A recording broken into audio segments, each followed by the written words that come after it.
Madame, Monsieur, bonjour et merci de nous rejoindre sur RTI 1.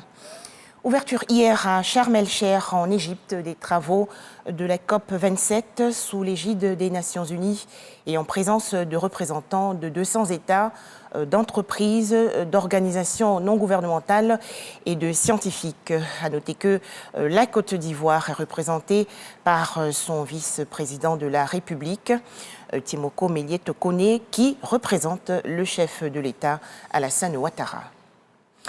COP27 à Sharm el-Cheikh, ville balnéaire de l'Égypte, au cours du sommet présidentiel qui se tient aujourd'hui. La Côte d'Ivoire va faire une déclaration générale sur la problématique du climat ainsi que des déclarations spécifiques lors de sessions thématiques. La Côte d'Ivoire va également participer aux tables rondes sur les financements innovants pour le climat et le développement et sur les changements climatiques et la durabilité des communautés vulnérables. Autre actualité, la lutte contre les violences faites aux enfants en Côte d'Ivoire. Dans le cadre des campagnes de sensibilisation, l'UNICEF et le ministère de la Femme, de la Famille et de l'Enfant organisent un concert le 20 novembre prochain lors de la Journée mondiale de l'enfant. Événement présidé par la première dame Dominique Ouattara, thème retenu pour une Côte d'Ivoire sans violence aux enfants. Le taux d'exécution des projets financés par les partenaires asiatiques de la Côte d'Ivoire, dont l'Inde, la Corée du Sud, le Japon et la Chine, n'est pas satisfaisant selon les autorités ivoiriennes. Sur les 30 projets concernés, les experts estiment le taux d'exécution à seulement 35%. Pour un montant total de plus de 2,5 milliards de francs CFA, contre un objectif d'exécution de 85%. Des chiffres révélés récemment lors de la 6e revue annuelle des projets Côte d'Ivoire-Asie. Les explications détaillées dans ce reportage de Dangui Dangui.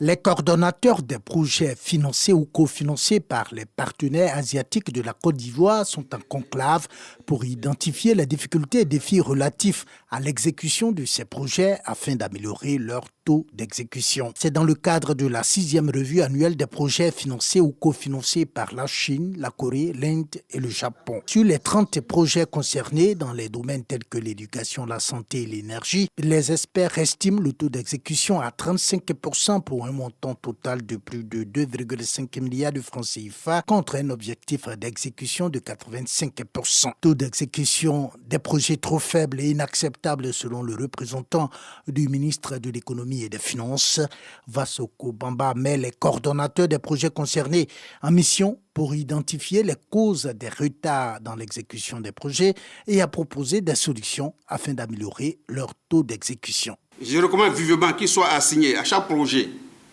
un objectif d'augmentation du taux de décaissement de 10 points à fin février 2023, date à laquelle une rencontre bilan à mi-parcours sera organisée avec l'ensemble des coordonnateurs pour évaluer la performance du portefeuille. Selon le directeur de cabinet adjoint du ministre de l'économie et des finances, la quasi-totalité des 30 projets financés par les partenaires asiatiques de la Côte d'Ivoire figure dans le PND, Plan national de développement 2021-2025. En image, l'actualité hors de chez nous.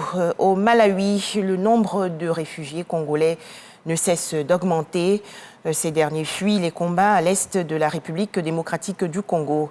Et face à cette situation, le Programme alimentaire mondial, le PAM, tire la sonnette d'alarme.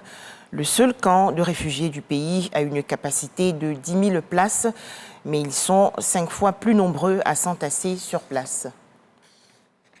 Enfin, le président français Emmanuel Macron félicite Benyamin Netanyahou lors des législatives du 1er novembre dernier en Israël. L'ancien Premier ministre et ses alliés de droite ont remporté la majorité des sièges au Parlement. Merci de nous avoir suivis à 13h, le journal de RTI 1.